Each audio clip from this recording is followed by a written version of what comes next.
Bienvenue dans ce nouveau décor.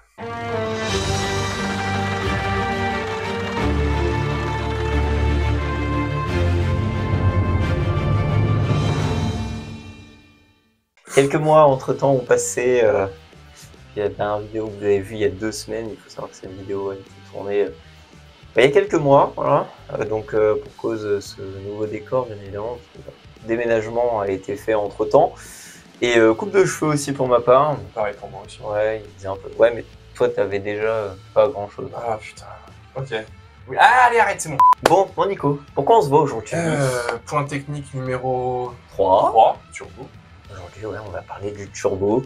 Donc en fait, qu'est-ce qu'un turbo? One eternity later. Un turbo, ça aspire de l'air qui vient des gaz d'échappement et ça le réinjecte dans la mission et ça fait plus de puissance. Dans le fonctionnement basique, hein, sans rentrer. Vraiment, sans rentrer dans les détails, en fait, comme on expliquait dans notre premier point technique sur le carburant, comment fonctionnait en fait un moteur à explosion qu'on a dans nos véhicules. Et ben, c'est tout simplement un mélange du coup de carburant avec un comburant, donc de l'air. Voilà. Donc en fait, de réutiliser des gaz d'échappement, ça permet de faire péter en fait plus fort et donc de gagner un bon gain de puissance. Voilà. Après, il existe différentes tailles de turbo, bien évidemment, qui vont vous faire gagner plus ou moins de puissance. On va y venir juste après, mais dans le principe, vous pouvez quand même avoir un bon gros boost. En fait, finalement, c'est au final une suralimentation du moteur. Il y a deux types de suralimentation. On peut nommer la seconde, c'est le compresseur. Mais voilà, il y a des différences techniques entre les deux substantielles. Un jour, on vous fera la différence avec le compresseur. Peut-être même un essai, c'était en tout cas ce qu'on avait prévu. Donc si vous avez une voiture avec compresseur, ce qui est un petit peu plus rare qu'avec un turbo, parce qu'un turbo, vous pouvez trouver n'importe quelle caisse aujourd'hui avec les normes gouvernementales et environnementales du coup imposées par l'UE entre autres. Quasiment tous les moteurs thermiques sont turbo. Mini John Cooper Works R54, c'est un compresseur dessus. Ah. Si vous avez une Mini John Cooper Works, vous voulez bien nous la prêter, il va falloir qu'on trouve quelque chose avec un turbo qui puisse être comparable en termes de puissance, rapport poids-puissance. Donc ça on trouvera, ce sera toujours plus simple, mais voilà. L'appel est lancé.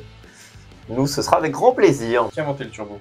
Qui a inventé le turbo? Alors il s'agit, alors je vais regarder parce que son nom, alors c'est un Suisse, mais du coup il a un nom. C'est un Suisse. Alors c'est Louis Renault qui dépose en premier lieu un brevet pour justement ce système de suralimentation du moteur. Et qui était du coup sur... Ce qu'on va voir, alors non, l'invention du turbo, du concept de turbo revient à Alfred Büchi, qui a été du coup créé entre 1905 et 1907, j'ai vu 2 dates, j'ai retenu 1905, du coup qui était suisse. Là où Louis Renault rentre en considération, c'est que la première utilisation du turbo n'était non pas sur une voiture, mais sur les avions de chasse de la Première Guerre mondiale, qui étaient équipés en moteur Renault. Je dirais qu'en fait, c'est vraiment un travail un petit peu en corrélation. Il y a eu l'idée et il y a eu la réalisation de l'idée. Aujourd'hui, quand on regarde et qu'on dit qui a créé l'hélicoptère, on sort le nom du mec qui a créé l'hélicoptère, alors que Léonard de Vinci avait déjà eu l'idée. Je dirais que voilà, il faut partager le mérite et en effet, le plus dur, je pense que c'est pas d'y avoir pensé, mais c'est de l'avoir mis en place. Pourquoi Et ben du coup, sur un avion, alors je ne saurais pas vous expliquer. Cependant, sur une voiture, ça permet de continuer à avoir une voiture performante tout en réduisant la taille et donc par conséquent le poids du moteur et donc le poids du véhicule.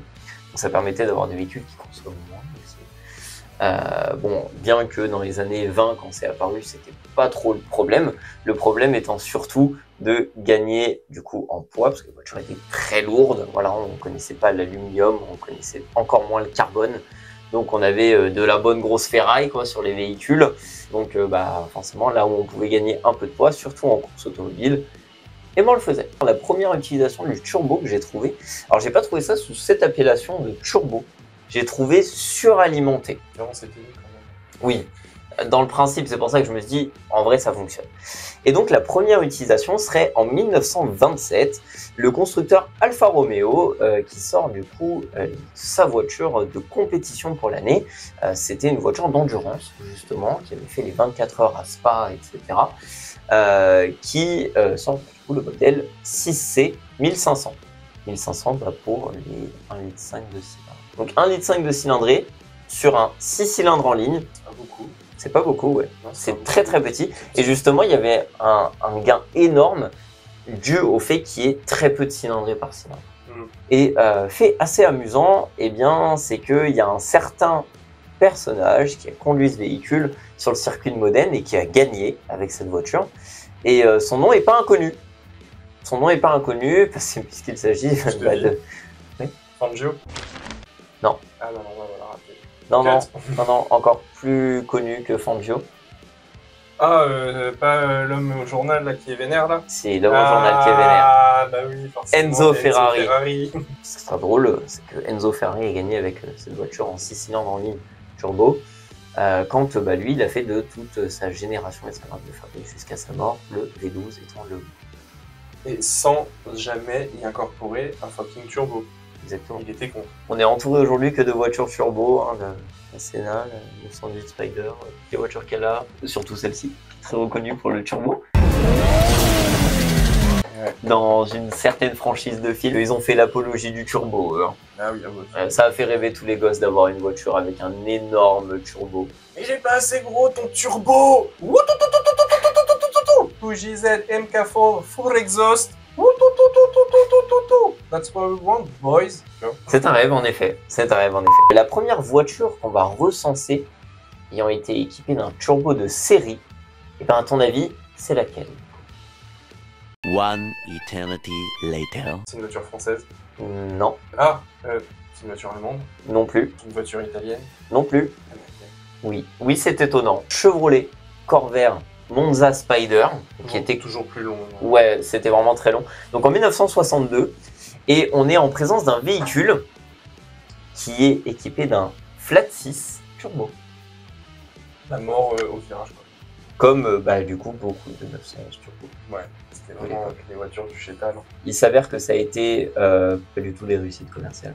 Ça a été un échec, autant aussi en termes de fiabilité. Ça a été vraiment des voitures qui ont été pourries. Pour revenir sur les performances du coup de ce fameux moteur, c'est un flat 6 2,8 litres. Au final, en fait, 6000. Pour moi, c'est limite un moteur Porsche. On avait un résultat du coup de 150 chevaux pour 1100 kg. Ce qui était léger pour une voiture américaine. Ce qui était léger, bon, pour une voiture de ligne droite. Hein. On s'est rendu compte de certaines choses. Ouais. Que déjà, il n'y avait aucun mineur qui regardait nos vidéos. Donc ça fait plaisir. Ça fait plaisir. On finira pas comme certains youtubeurs avec des procès au cul. Bon, par contre, un peu revers de la médaille, il y a 0 meuf. Ah ouais, 100% d'hommes. C'est vraiment... Pourtant, j'ai pas le souvenir qu'on ait fait des remarques tant sexistes que ça. Je dis, il n'y a pas eu de sexisme ni rien. Il n'y a rien qui aurait pu rebuter. On essaye d'être accessible. Moi, j'aurais été con. Enfin, franchement, en vrai, j'aurais vu 10-20% de femmes regardant les vidéos. J'aurais été heureux, en fait, pour la communauté automobile, de voir que... Dire, en fait, finalement, je sais qu'il y en a, des femmes qui sont passionnées d'automobile, mais d'un point de vue proportion, moins. Mais du coup, j'aurais été heureux de les voir. 0%, mais 0%, voilà. C'est même pas 0,2, c'est 0. On digresse, le turbo. Le turbo. Après cet échec, forcément, il y en a pas mal qui se sont dit, bon, on va peut-être pas se mettre au turbo, c'est que ça doit pas marcher. Si Chevrolet s'est cassé la gueule, alors que Chevrolet dans les années 60, c'était quand même légendaire, voilà. Il faudra attendre les années 70 pour que ça arrive en Europe. C'est là où on va commencer à voir vraiment les véhicules allemands qui vont inonder l'Europe. C'est vraiment avec l'arrivée du turbo. Le premier modèle qu'on recense en Europe qui est équipé du turbo est légendaire. La 2002 turbo. Encore un truc intouchable. Encore un truc intouchable. Mais pour vous parler stats, en 73 sur la BMW 2002 turbo, un 4 cylindres de 2,3 litres, 170 chevaux, 1080 kg. Là, ça commence à Là, ça commence à causer. Ça commence à causer. Il y avait Happy Helmut sur l'autobahn, et là, il voit la 2002 turbo arriver à Scheiße dans le rétro, il est pas content, tu vois. Avec sa Mercedes. Avec sa Merco, ouais. D'ailleurs, en parlant de ça, on est parlé dans la rue. Je croise du coup en rentrant chez moi une R25 Turbo D édition Courchevel. Comme quoi on peut faire un turbo diesel aussi. Mais oui, c'est trop bien. Qui ont été les premiers? On est encore en Allemagne. On est encore en Allemagne? Ouais. Merco? Bah oui, les rois du diesel. Ouais, les rois du diesel. Les rois du diesel. Mercedes. La Mercedes-Benz 300 SD. Qui, alors bon là par contre voilà, on voit que c'est le gabarit berline de chez Mercedes où c'est vraiment... On a fait du diesel, c'est pour faire de la route, il y a 5 vraies places, un coffre, ça pèse 1,6 tonne. Enfin voilà, c'est plus du tout les mêmes rendements. Hein, c'est pas dans le but de la sportivité justement qu'on cherchait dans la 2002 turbo. Là, on cherche en fait un moteur plus économique. Après, il y a eu des connards hein, qui ont fait des grosses cylindrées sur des diesels, mais que j'aimerais bien essayer aussi. Le V12 TDI. Ouais, V12 TDI. On pense au même à chaque fois. Q7. Dans un Q7, Ouais. oui. Q7, Autant y aller, tu vois. Ouais. Dans ton petit paquebot, là. Au calme. 1000 mètres de Cooper aussi. Oui. Ça arrache tout. Hein. La caravane, elle reste sur place, il n'y a que le châssis de la caravane qui suit, tu vois. Pour revenir sur cette Mercedes-Benz, c'est du coup en 77 qu'on a ça. On est sur un 5 cylindres 3 litres. Le 5 cils. Ah mais ça offre une souplesse et tout. Non mais franchement ça devait être génial. Ça devait être génial à conduire. Ça devait être super cool à conduire, ça devait être smooth, tu pouvais cruiser à mon avis, puis tu pouvais taper dedans. Une allemande. Et là, c'est de la classe A. Et puis bah c'est bien mignon, mais là bah du coup c'est bien, on a inventé des trucs qui peuvent nous buter. Après il va y avoir le groupe B, on parlera pas de la Delta S4, bien évidemment ça sert à rien, de l'Audi Quattro S1 non plus, ça sert à rien. Par contre, un truc qui est assez intéressant à mentionner, c'est que dans l'évolution du turbo et de la manière dont il fonctionne, maintenant on a des turbos qui sont ultra compétitifs, qui répondent même à bas régime. C'est ce qu'on peut reprocher justement au turbo de base, c'est cet effet de c'était violent latence quoi. Et de lag. Si on a des personnes qui ont 50 piges qui regardent des vidéos chez nous. Oui. Est-ce qu'ils ont YouTube? Ah, ils ont, ok. Possesseur, peut-être que tu regarderas cette vidéo de R5 GT Turbo. Fallait faire attention quand tu accélérais fort et que tu arrivais dans un virage parce que le turbo ne s'arrêtait pas quand tu relâchais la pédale d'accélérateur. Il y avait du temps en plus à s'enclencher. Et ce qui d'ailleurs a mené à une double conduite, et c'est justement une conduite qu'on peut retrouver en rallye, avec les deux pieds, à essayer de jauger, comme sur le kart en fait, à essayer de jauger pour pouvoir profiter de l'élan de puissance qui est apporté par le turbo en pleine courbe. Et alors là, la pluie, tout ça. Il fallait être un homme. Hein. Mais au-delà de ça, alors avant de parler des systèmes de sécurité, surtout qui ont rendu le turbo plus agréable, c'est vrai que la problématique qu'on peut reprocher aussi au turbo, c'est autant question de lag une fois que vous voulez décélérer, c'est surtout avant aussi. C'est que voilà, vous arriviez 2000, 2005 et vous aviez un coup de pied au cul mais d'un coup et que en fait finalement sorti de la plage du turbo, il y avait une certaine plage de turbo et il fallait passer ses rapports toujours aussi si vous voulez être compétitif. Maintenant on a des turbos qui sont un petit peu plus étendus sur la longueur. L'utilisation un peu plus étendue. Plus étendue et puis moins violente parce que bon c'est quand même dangereux. Mais c'est dans tous les cas quand tu touches la zone rouge qu'il est au maximum de ses capacités. Mais il y avait encore, je parle d'un véhicule de mon enfance, Ford Focus TDCi 1 litre, 6 TDCi, édition légère mais ça on s'en fout, qui était, elle faisait 115 chevaux. Et en gros, à partir de 2005-2008, si tu faisais pied-tôle, tu avais l'overboost qui se mettait en route et tu montais à 135 chevaux. C'était impressionnant. Tu fumais tout le monde en dépassement et tout. Tu m'étonnes. Par contre, il y avait 210 km à la fin, mes mères, nuage de fumée derrière. Elle était fatiguée. Les scooters là sur la nationale, j'en ai tué quelques-uns. Mais c'est parce que c'est un TDCi aussi. Ouais, TDCi. Voilà, quand c'était une voiture extraordinaire. Début 80, les constructeurs se sont posés un petit peu la question, surtout en Allemagne et dans les constructeurs haut de gamme, pour dire voilà, le turbo c'est bien, sauf que du coup on a quand même en fait une plage où c'est un peu désagréable par rapport à de l'atmosphérique où vous aviez votre puissance qui était très linéaire, où en gros il n'y avait pas de coup de boost, etc. Il n'y avait pas ces sensations un petit peu parasites qu'on pouvait. Et donc Porsche en 85 décide sur un modèle et pas n'importe quel modèle. Justement, on ne faisait pas de parallèle avec Top Gear. La Porsche 959. Il y a une histoire assez particulière justement avec Top Gear UK sur la Porsche 959. Je vous le mettrai en description bien évidemment. Mais du coup la Porsche 959 était la première Porsche équipée d'un biturbo. Pourquoi? Parce que ça permettait de paramétrer les deux turbos de manière un peu individuelle et donc de faire en sorte qu'on ait une plage d'ouverture déjà beaucoup plus large du turbo. Donc avoir un effet turbo encore plus poussé. Et en plus de ça, éviter du coup faire quelque chose de plus progressif en gardant quelque chose de très performant. Et justement, je te disais mon Nico, qu'il y avait pas mal de similitudes entre la Chevrolet première équipée du turbo et Porsche. Parce que sur la Porsche 959, on a un flat 6 2,8 litres. C'est La bon. boucle est bouclée. La boucle est bouclée. En fait, sur le fait amusant de ce véhicule-là, c'est qu'on a 450 chevaux. Ce qui, du coup, commençait à faire quand même pas mal. Bon, après, on a vu le groupe B avant, où en fait, ils ont dépoussiéré le turbo, ils ont dit voilà, 450 chevaux, 1450 kilos. Et ce qui est très amusant, c'est qu'en fait, la Porsche doit toute sa puissance au biturbo, parce que le moteur atmosphérique, donc le flat 6 de litre 8, ne développe que 160 chevaux. Donc, globalement, vous aviez 290 chevaux de turbo. Je vous laisse méditer à ça quand même. L'aspirateur. Alors, Ah, ça soufflait. Hein. est-ce qu'il y avait des Westgate à l'époque sur les turbos? Sur les Westgate, je ne sais pas. La Westgate, à savoir, c'est la soupape de décompression, c'est-à-dire que dès lors que la pression dans le moteur est envoyée par le turbo est trop importante, il y a une membrane qui s'ouvre et qui vient relâcher l'air. C'est pour ça qu'on entend des fois des... Je pense qu'on a plutôt eu ça dans les années 90 avec notamment l'arrivée de ces films-là. Parce que c'était vraiment mettre des gros turbos, les plus gros, sur des voitures qui n'étaient pas du tout prévues pour ça. Enfin, qui étaient faites pour ça. Hein. Le bloc était forgé, il n'y a pas de problème. Alors, le bloc est au Japon, limitation 180 km/h. C'était ça la règle, ouais. il me semble. Même pour les voitures de suite. Ouais, c'est-à-dire que... Bah oui, mais si tout le monde respecte la règle, ils n'ont pas besoin d'aller à plus de 180. L'ont-ils respecté, la règle? C'est vraiment fin années 90, courant des années 90, l'apologie du turbo. On a fait les plus belles choses.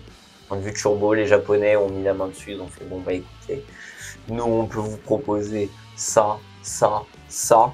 Vous choisissez, ça fait 280 chevaux. Vous rentrez chez vous, vous desserrez 2 vis, ça fait 500. Vous changez le turbo, vous montez à 800, voilà. Vous faites la modification, vous pouvez même paramétrer depuis l'écran dans votre véhicule.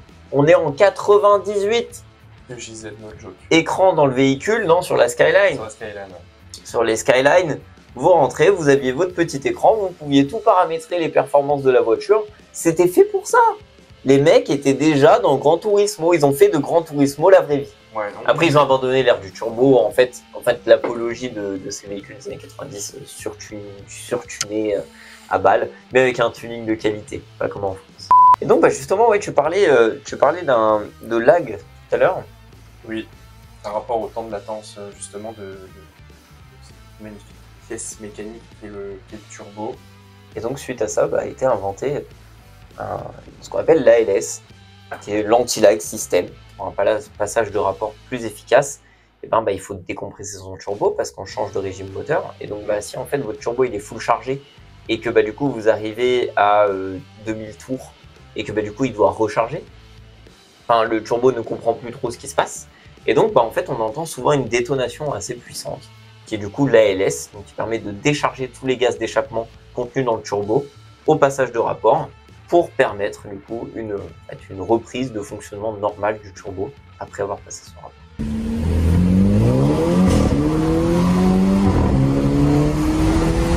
Et dans cette vidéo, vous pouvez entendre un système ALS sur cet essai.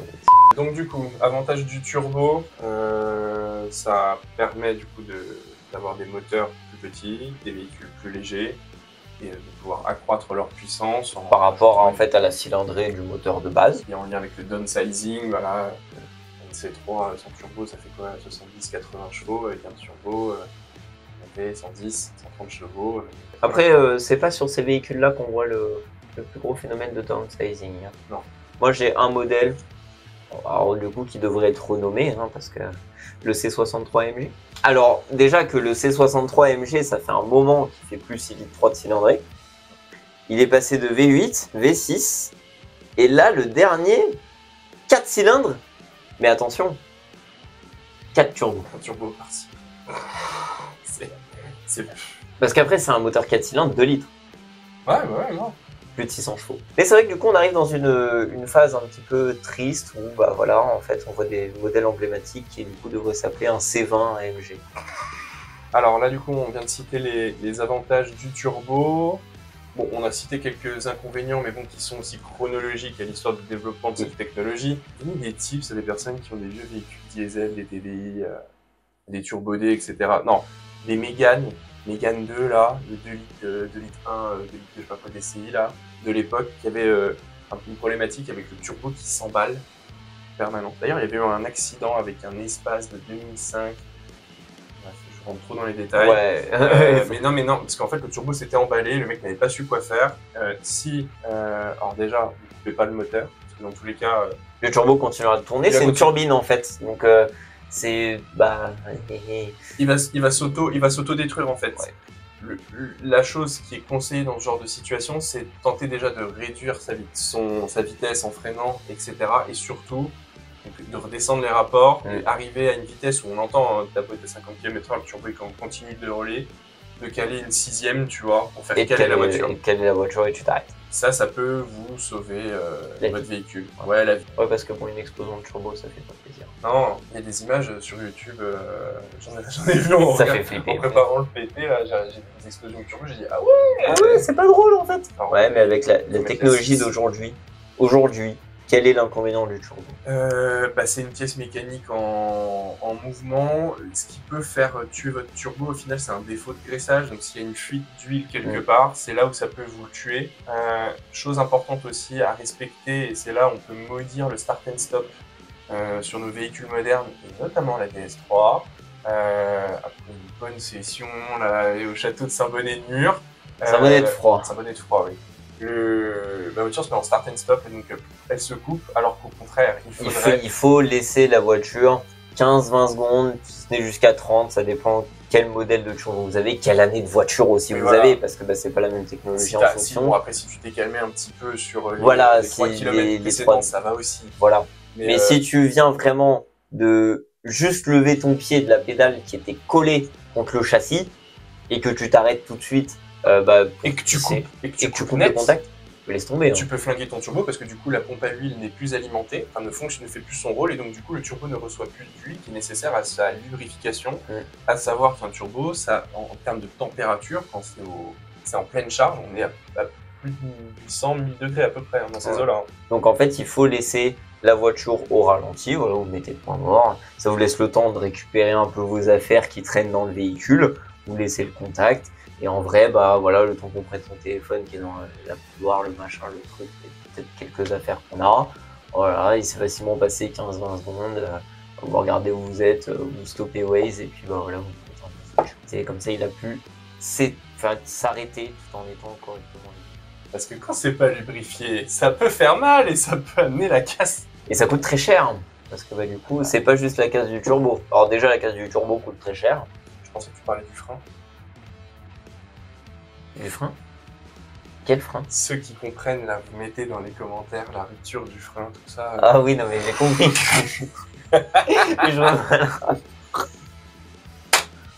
Mais je vois pas le rapport. Ah si c'est pas lubrifié.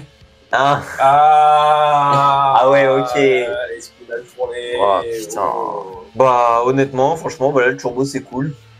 Le turbo c'est cool. Mais c'est dommage pour l'historique de l'automobile et surtout pour des véhicules quotidiens, c'est très bien. Pour certains véhicules de sport, mais malheureusement qu'on soit obligé d'y passer, c'est comme tout en fait. Dès lors qu'il y a une réglementation qui nous oblige et qui nous interdit quelque chose, donc d'avoir le choix en théorie entre un moteur turbo et atmosphérique, ce sera jamais bien. Un peu nuancé sur cette partie-là, sinon d'un point de vue technique, honnêtement c'est l'avenir de l'automobile. Moi je suis contre, enfin je suis pour. Je suis pour, on met électrique ou turbo, voilà. Le choix il est vite fait.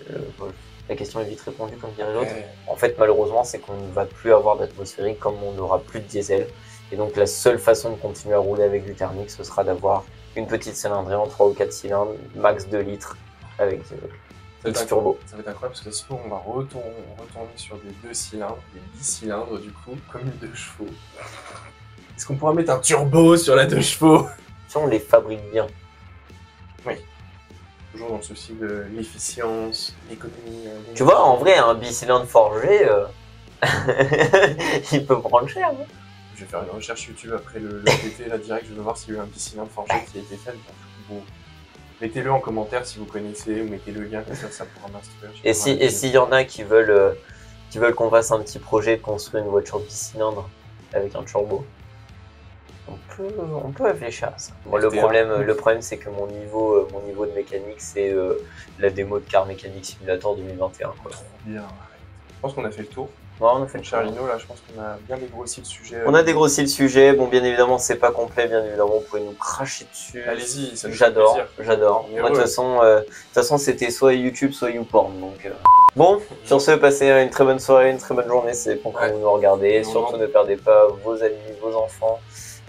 Continuez à boire des bières et à prendre des gros turbos. Entrez dans des moules avec aisance. À dans 2 semaines. On vous fait de gros bisous. On vous kiffe. Et nous, en attendant, on va se faire hybrider les couilles. La cloche, le commentaire qui va bien, pour dire si vous avez kiffé, pas du tout, tout ça. Je pense que le retour, c'est en fait, franchement, le commentaire, c'est ce que je valorise le plus. Parce qu'en vrai, c'est kiffant. Quand t'as un retour et tout, que la personne a pris du temps d'écrire quelques lignes et tout, que ce soit positif ou négatif, tant que c'est constructif. En vrai, c'est kiffant de ouf. le like, la cloche, Le partage. le partage évidemment, et abonnez-vous. Abonnez-vous. Au final, c'est comme ça qu'on pourra peut-être faire d'ici un gros jour. Voilà. Vous êtes en train de poser des jalons pour l'avenir. C'est ça, exactement. C'est ça, exactement. Ça se trouve, on sera mort avant que cette vidéo sorte. Allez, bon, la bise à tous. Ce fut un plaisir, comme d'habitude. Ciao. Ciao.